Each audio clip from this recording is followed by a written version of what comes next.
სოფლიოში 50 მილიონს მეტი ადამიანი ცხოვრობს ეპილეფსიის დიაგნოზით. ამ დაავადების ყველაზე დიდი სირთულე შეტევებში მდგომარეობს. რადგან ხშირად ისინი სრულად მოულოდნელად იწყება, ეპილეფსიური გულყრის წინასწარ განსაზღვრა საკმაოდ რთულია, რადგან ხშირად ის აურის გარეშე იწყება, პაციენტმა შეიძლება სრულიად მოულოდნელად დაკარგოს საკუთარ სხეულზე კონტროლი, რაც მუდმივ შიშისა და ფიზიკური ტრამვების მიზეზი ხდება. ამ სფეროში სიახლეზე დღეს გვესაუბრება ჩვენი მუდმივი სტუმარი არსენ სერვისკვერაძე. არსენ გამარჯობა. მოგესალმებით ლევანინი. გლაზგოს კალედონიის უნივერსიტეტის მეცნიერებმა შეიმუშავეს ტექნოლოგია, რომელიც ეპილეფსიით დაავადებული ადამიანების ცხოვრებას რადიკალურად შეცვლის. ეს არის ხელოვნურ ინტელექტზე დაფუძნებული ყურსასმენი, რომელსაც ეპილეფსიური შეტევის პროგნოზირება მის დაწყებამდე რამდენიმე წუთით ადრე შეუძლია. მე მაინტერესებს ალბათ ეს კითხვა შენთანაც უნდა დავსვა ძირითადად ვის ეხება ეს მოწყობილობა და რა ტიპის პაციენტებს ჭირდებათ? კი ბატონო. რაც ახლა არსებობს გააშკარა ეს არის ეპილეფსიის მქონე პაციენტებისთვის განკუთვნილი. ეპილეფსია საკმაოდ რთული დაავადებაა. ახასიათებს გულყრების ეპიზოდები, რომელიც ხანდახან იწყება აურით. ეს არის ან სენსორული ვთქვათ, დაბუჟების შეგრძნება, ან გარკვეული სუნის შეგრძნება, რაც წინ ახლავს გულყრის ეპიზოდებს, თუმცა ხშირად არის სრულიად მოულოდნელი.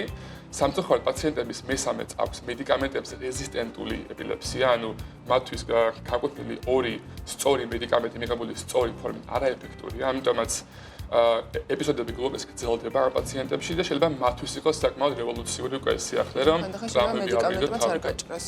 ოპერაციები და სხვა ტიპის ჩარევები, თუმცა ის რა თქმა უნდა უფრო მეტ რისკს შეიცავს ვიდრე მედიკამენტური მკურნალობა. და ამ დროს შემოგვეხმარება ტექნოლოგიები, რომ ადამიანებს შეუმსუბუქოთ მდგომარეობა. ხო. და რომ გითხრათ როგორ მუშაობს ეს ტექნოლოგია? საინტერესოა რომ ეს ტექნოლოგია ხელოვნური ინტელექტის მეშვეობით ადამიანის გულისა და ტვინის მუშაობას აკონტროლებს, აკვირდება, იყენებს ორ ძირითად მეთოდს. ეს პირველი ეს არის ელექტროენცეფალოგრაფია, რომელიც ადამიანის თავის ტვინში წარმოქმნილ იმპულსებს ზომავს და მეორე ეს არის ელექტროკარდიოგრაფია, რომელიც ადამიანის გულის მუშაობის რიტმს აკვირდება.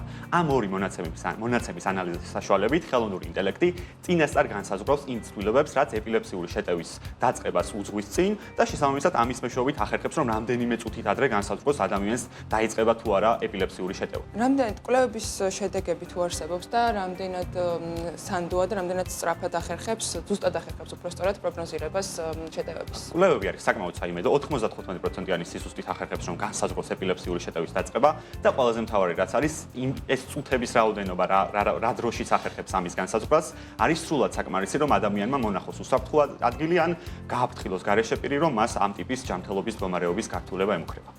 არსენ ტექნოლოგია საკმაოდ საინტერესოა. მეცნიერების აზრით, ან შენი აზრით, როგორ შეცვლის უკეთესობისკენ პაციენტების ცხოვრებას ეს ტექნოლოგია? ლევან, შენს შესანიშნავად ახსენი ეს გარემოება, ეპილეფსიური შეტევა იწვევს როდესაც ეპილეფსიური შეტევა ადამიანს ემართება, იწვევს ტრამვებს, ხო?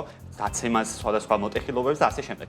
ერთი მხრივ ეს არის, რომ ეს ამ მოტეხილობების და ტრამვების რიცხვი შემცირდება და მეორე, ყველაზე მთავარი რაც არის, ეს ადამიანები გამუდმებით შიშსა და შფოთვაში ცხოვრობენ, რომ ნებისმიერ დროს შეიძლება დაიწყოთ ეპილეფსიური შეტევა და რაღაც მომენტში ამ ყველაფრისგან განთავისუფლებიან, რადგან არსებობს ტექნოლოგია, რომელიც წინასწარ განსაზღვრავს, როდის დაიწყებათ მათ შეტევა და შესაბამისად მათი ცხოვრების ხარისხიც გაუმჯობესდება და დამოუკიდებლობაც ცხოვრებაში რაღაცნაირად გაიზრდება და ესაა ყველაზე სასიამოვნო ნაწილი ალბათ ამ ტექნოლოგიის. და რამდენად შეუმსუბუქებს ეს მოწყობილობა ადამიანებს მდგომარეობას? როგორც ვახსენეთ, 95%-იანი სიზუსტით შეძლებს რომ მოახდინოს პროგნოზირება, ის 5%-იც რჩება, რომელიც ალბათ, მაინც 5%-ია და ხო, ყველაზე მთავარი ამ ტექნოლოგიაში რაც არის ის რომ ეს ტექნოლოგია არის ყურსასმენის მსგავსი, ანუ ადამიანის თავის ანატომიას კარგად ერგება, არის კომფორტული და ადვილად გამოსაკვირებელი.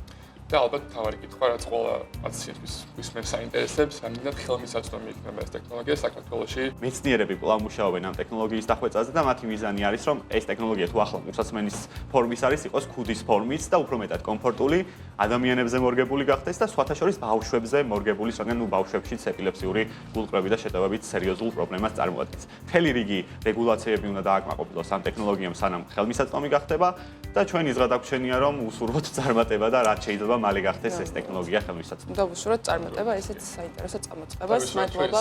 სიახლეებისა ჩვენ აგვსაუბრობთ ყოველ კვირას საქართველოშიც გახდეს. საქართველოში და ქართულ პაციენტებს. მხოლოდ გამჟღერებლები არ ვიყოთ იმ მსოფლიო ტექნოლოგიური სიახლეების. ძალიან დიდი მადლობა არსენ.